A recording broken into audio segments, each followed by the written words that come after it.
तो guys Canada में मुझे ऑलमोस्ट 6 से 7 साल हो चुके हैं रहते हुए, पर आज तक मेरे साथ ऐसा कोई फ्रॉड नहीं हुआ है जो फ्रॉड मैंने आज पहली बार ओंटारियो में आके एक्सपीरियंस किया है।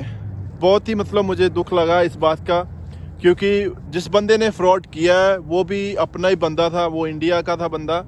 और जब मेरे साथ ऐसा कुछ होता है ना तो मुझे बहुत बुरा लगता है, स्पेशली जो हमारे बंदे ऐसा करते हैं। अगर तो मैं आपको पूरी जानकारी बताऊंगा कि क्या था वो फ्रॉड, कैसे हुआ और कैसे आप अपने आप को भी बचा सकते हैं। जो स्पेशली न्यू कमर्स आ रहे हैं ना यहाँ पे, तो वो तो अपने आप को स्पेशली बचा सकते हैं इस स्कैम से।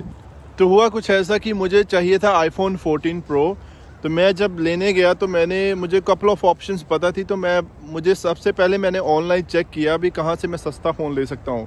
सस्ता फ़ोन लेने के चक्कर में मैं बेस्ट बाय के पास गया। बेस्ट बाय सबसे बेटर डील दे रहा था फाइडो के नेटवर्क पे। तो जब मैं वहाँ पहुँचता हूँ तो मैं देखता हूँ कि उस बंदे ने मेरे को वो थोड़ी सी ऑप्शंस बताई और मुझे काफ़ी अच्छी लगी। तो कुल मिला के मुझे जो iPhone 14 Pro था वो काफ़ी सस्ता मिल रहा था और उसके ऊपर वो सेटअप फीस भी मुझे वेव ऑफ कर रहा था। But the only condition was कि मुझे एक और लाइन उसमें ऐड करनी पड़ेगी ताकि मैं और डिस्काउंट्स के लिए एलिजिबल हो सकूं। और वो लाइन ऐड करने के लिए कि दूसरा सिम लेना होगा मुझे। सिम वही रहता पर उसको मैंने प्लान चेंज करना था। तो हुआ क्या कि उस बंदे ने मेरे को बोला कि अगर आप अपना प्लान चेंज करोगे तो आपको डेफिनेटली ज़्यादा डिस्काउंट मिलेगा। $50 डिस्काउंट मिल जाएगा इस प्लान पे भी, इस एक सिम पे, और $50 दूसरी सिम पे। तो मुझे लगा कि अरे भाई $100 बच रहे हैं तो क्यों नहीं, I should go for it.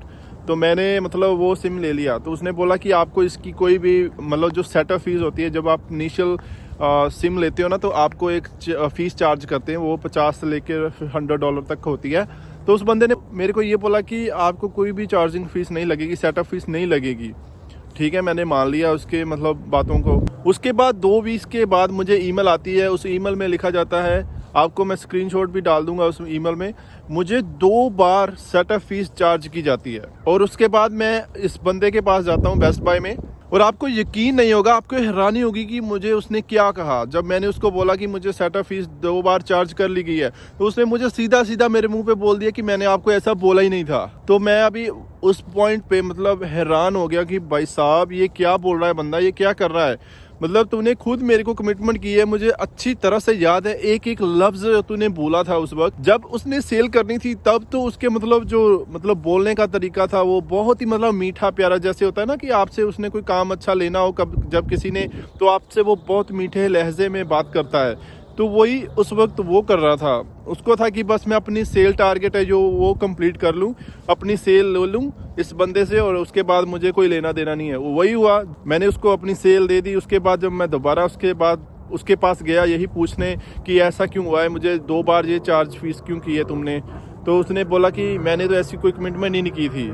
उसके बाद मैं आपको एक और बात बता दूं कि जो सेटअप फीस होती है ना, वो यूजुअली आपके कॉन्ट्रैक्ट में नहीं होती है। जब आप नई सिम लेते हो ना, आपको एक कॉन्ट्रैक्ट साइन करना होता है। उस कॉन्ट्रैक्ट में सारी इन्फॉर्मेशन दी होती है, और अनफॉर्चुनेटली जब आप कॉन्ट्रैक्ट साइन करते हो उस कॉन्ट्रैक्ट में ये सेटअप फीस के बारे में कुछ भी नहीं होता है, जिसकी वजह से मेरे पास कोई प्रूफ भी नहीं था और वो बंदा नहीं मान रहा था। तो उसके बाद मेरे पास लास्ट जो ऑप्शन बचती थी वो थी कस्टमर केयर।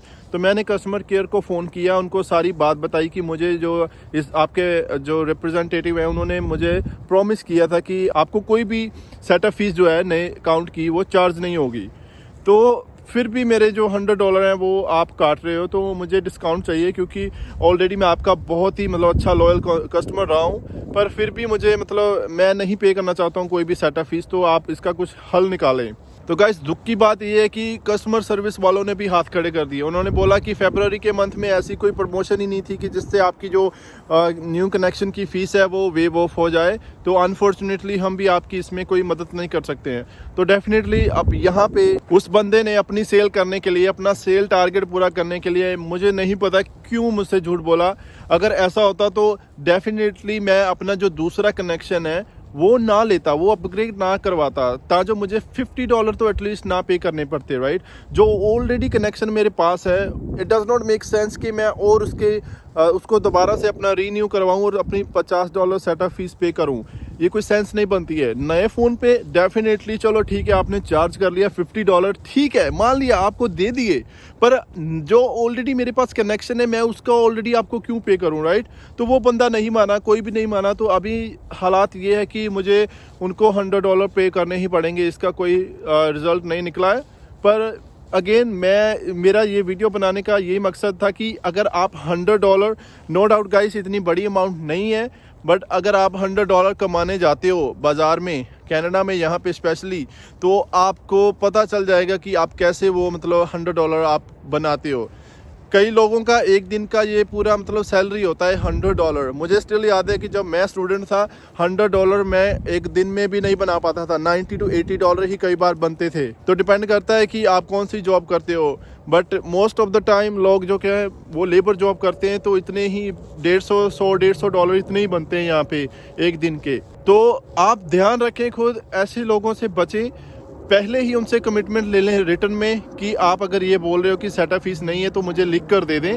तो गाइस इससे आपका जो है टाइम, एनर्जी और आप किसी भी फ्रॉड के शिकार नहीं होंगे, क्योंकि यहाँ पे कनाडा में जो भी आपको पेपर में होता है वो आपको बिल्कुल 100% मिलता है। मुझसे यही गलती होगी कि मैंने उनसे रिटर्न में ऐसा कुछ नहीं लिया। तो आप अपने पैसे बचाएं। अगर आप नया फ़ोन लेने जा रहे हो तो ऐसे लोगों से बचें। वो स्पेशली यंगस्टर्स जो नए आते हैं उनको बहुत अपना टारगेट बनाते हैं, और जो ओल्ड पीपल हैं वो ऐसे लोगों का शिकार बहुत बनते हैं, क्योंकि वो यूजुअली कॉन्ट्रैक्ट रीड नहीं करते हैं, उनको कुछ इन्फॉर्मेशन नहीं पता होती इतनी ज़्यादा। तो हम जैसे लोग स्पेशली जो नए होते हैं, जो ऐसे लोग, उनके लिए बहुत जल्दी मतलब फंस जाते हैं उनके जाल में। तो आप मेक श्योर करें कि आप जब भी कोई कॉन्ट्रैक्ट साइन करें उसको रीड करें थॉरली, और मेक श्योर करें कि जो वो बंदा बोल रहा है वो कमिटमेंट डिलीवर करेगा कि नहीं। पर मेरे केस में नहीं हुई है, तो मुझे काफ़ी मतलब अभी परेशानी हो रही है। तो आप इस परेशानी का मतलब हिस्सा ना बने, आप ऐसी दिक्कत ना झेलें इन फ्यूचर में। तो आप मेक श्योर करना कि आपने सब कुछ रिटर्न में लिया है। तो यही है, मैंने आपको बताना था guys. Take care, I love you all, and मिलते हैं नेक्स्ट वीडियो में गाइस। Bye now.